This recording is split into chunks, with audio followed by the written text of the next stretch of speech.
Good afternoon, everyone. Christos Anesti. For anyone who may not recognize me, my name is Dino, and I'm number 3 of 5 grandchildren. Papu taught me many things during our time together, but we never got to public speaking, so please bear with me. First, I want to thank everyone here today for showing their support and love for our family during this tough time. I also want to thank our Papu George and Yaya Kani for taking that trip to Greece, the one some of you may have read about in the newspaper. I can remember Yaya showing me the newspaper clipping as a kid.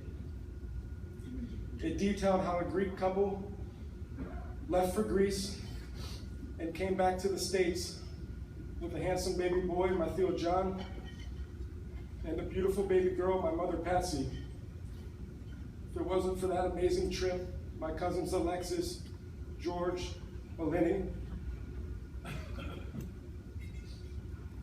and my brother Nicholas and I wouldn't be here today.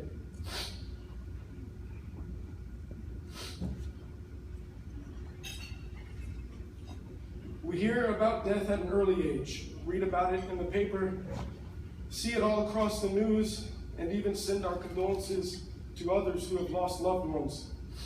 But none of that can prepare you for that moment when it hits home. I can stand here and be angry and curse the skies, but our Papu wouldn't want that. So instead, I'm choosing to celebrate the amazing life he lived.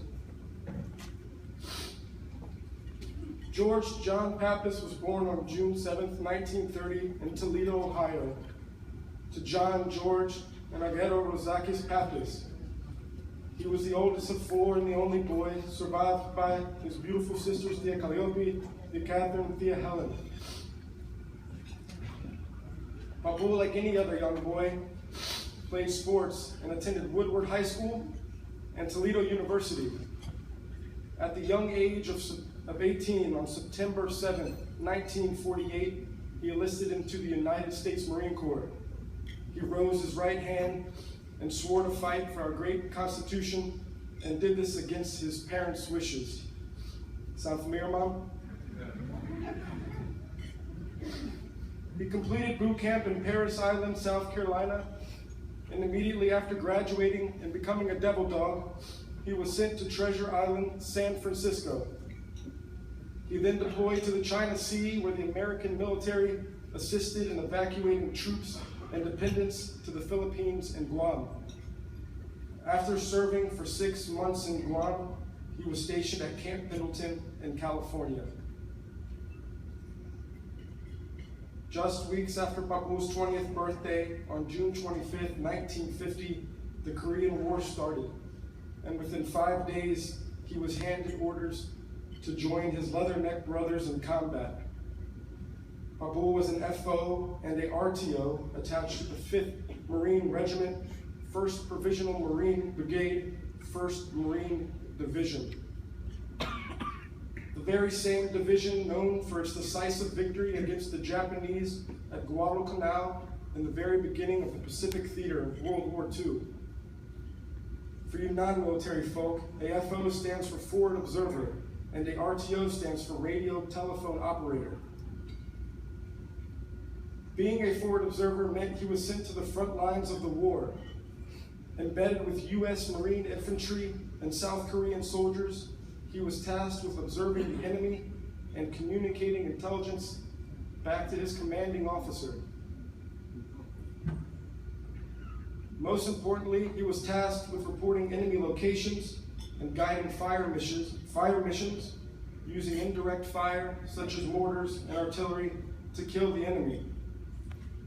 Forward observers became the focus of unwanted attention by the enemy, sometimes being involved in many firefights. He fought heroically throughout the war and was a part of the Incheon Assault, Wonsan Landing, and was also a part of the Frozen Chosin during the Battle of Chosin Reservoir. Papu, along with 30,000 brothers in arms, were surrounded and trapped by the Chinese for 17 days of brutal fighting. As a result, he developed frostbite in both legs and feet, lost hearing in one ear, and was hit by shrapnel on several occasions. Papu loved the Marine Corps and served honorably.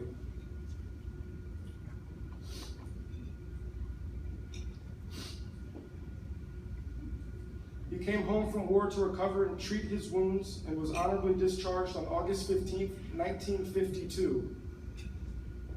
Growing up, I found it extremely fascinating that Papu was a military man, a hero, someone who was willing to lay down his life for his family and his country. He was the most amazing man, and he made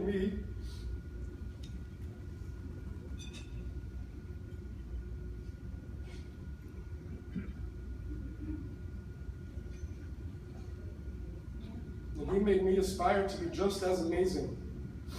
It was because of him I chose to join the military and wear this uniform today.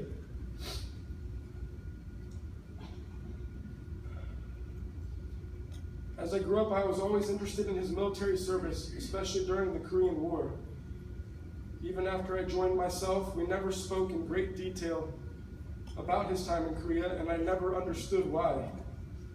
As I read more and gained more experience in my own military career, I started to understand why. Although I've never seen a day in combat, serving with great men who have, and hearing their stories, gave me insight on why Papu was reluctant to talk about the war. 2 nights ago, while looking through his military boxes, I found a newspaper clipping. It was an article written by a Mr. Tom Lambert, describing the Marines who broke free from the Chinese trap during the Battle of Chosin Reservoir. I noticed a pin stroke next to a specific paragraph which reads, "They were gentle with each other like brothers, for theirs is the fraternity of danger and battle, and you enter that fraternity only by sharing danger and battle with them." It was in that moment I knew he had left that article for me to find.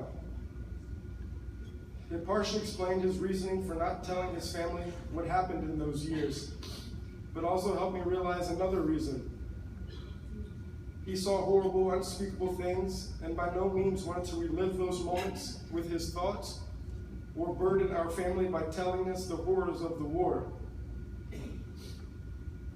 Even though his service to this country brought him the worst part of his life, he loved and cherished being a United States Marine. He loved his family and country with all his heart.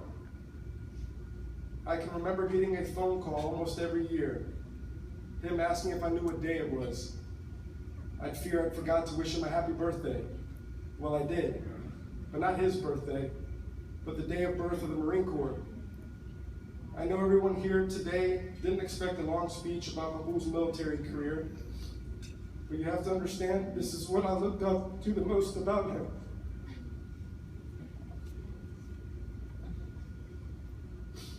I believe his service to his country is what helped make him the amazing person we all love. My current service, I thought, was a way to live my life like him.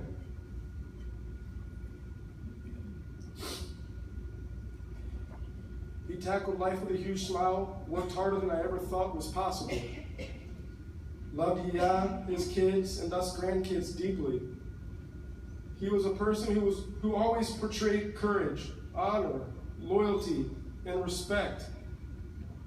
It was not only something I admired and looked up to, but influenced every member of our family and all of you sitting here today.